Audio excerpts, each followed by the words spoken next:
Okay, so today we're going to talk about how to retighten Sisterlocks at home.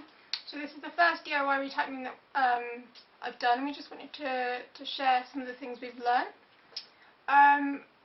We're doing it on my sister's Sisterlocks.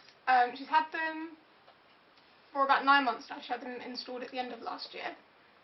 Up until now, she's had them maintained by going to her sister loctician.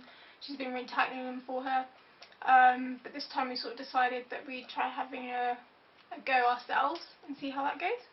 I would say the hardest point about sort of doing them yourself was the rotation, because on a lot of other YouTube videos there seems to be either you do like 4 or 8 or even like 12, which is quite a lot. I don't know how long people are leaving them for, but you know, it always seemed to be like a multiple of 2. And with my sister's hair, there wasn't quite enough regrowth. I could fit in a 4-point rotation, but a 2-point rotation was too short. So I decided to do a 3-point rotation. So I would do, so it goes around on a clockwork sort of pattern. So I would do 3 to 9. Sorry, I didn't do that. I do 6 to 12, 3 to 9, and then 12 to 6. So you want to make sure that your locks is sort of pulled through to the direction that you want it in. So if you want it to sort of lay downwards, then you need to have the last rotation come downwards. If you want it to be left, then, you know, pull it out to the left. And that's something to remember. You might forget, or maybe it's a bit difficult doing it yourself at the front, but after your hair's sort of loosened, after a couple of weeks, then it doesn't matter too much. So if you get it a bit wrong, don't worry. We've sort of created our own tool. She's done quite a lot of trial and error with the other tools, and we found them to either be like too big and bulky, too long, or they like latch hooks. They're quite fiddly and they take quite a bit of time. So we sort of have a modified tool just there. The length of it is just right. I'll just see if I can get something so you can see it a bit better. So you can just see it there.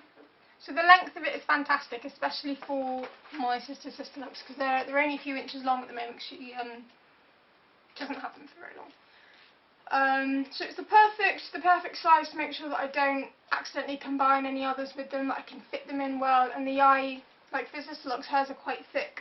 I don't quite know how many she has, but some of them, if it was any thinner, they wouldn't quite fit in. So the eye is a perfect size as well. So we've modified this to our needs. Because we didn't really find that others were working. On the whole, we found it to be actually quite an easy process. The sister loctician did tell us a few horror stories about people going to other locticians or trying to do it themselves, them completely ruining their hair and then it falling off, or you know, it's ruined beyond repair and they're going to have to take them down and start all over again. But really, as long as you research, practice on a few, they're actually fine. They look and feel exactly the same as if she'd gone to the loctician, and actually on the whole it hasn't taken us any longer to do, because including travel time just to get to the loctician and get home, you know, with that included, we managed to do it in the comfort of our own home, and it's taken the same amount of time. So I would definitely, if you have Sisterlocks and you want to try retightening them yourself, it's definitely something to look into, because it's really not as daunting as some locticians make it out to be. I would just also like to say thank you to the other YouTubers that have put up a lot of retightening videos. It's really helped us sort of find what we need to do. So yeah, they've been really helpful, so thank you.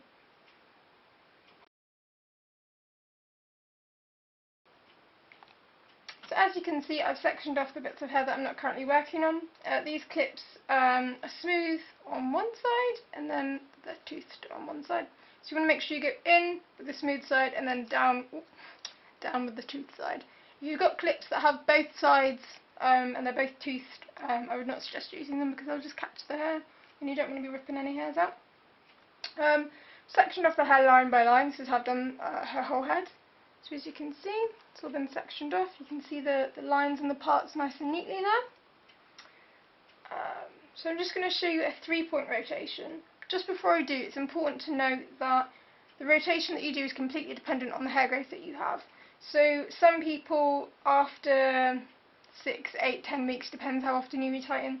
You might need to do 3 rotations, some people might need to do 4, some people might only need 2.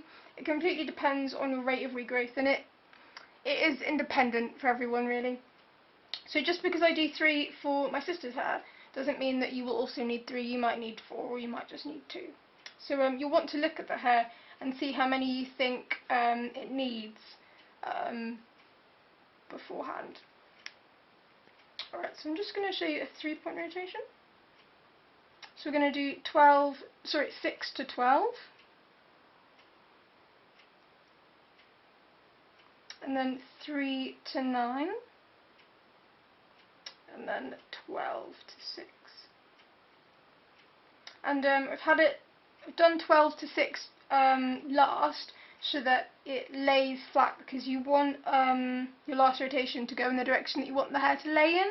So for example, we've been doing the back going downwards, then we have a partition in the middle at the front, and we've got the right side going right, the left side going left. So you need to make sure that that's where you end the rotation, so that the hair sits where you want it to sit. I'm just going to do another one for you to see.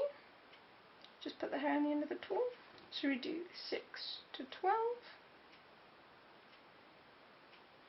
3 to 9, and lastly 12 to 6. And there you go. Just a last point on rotation.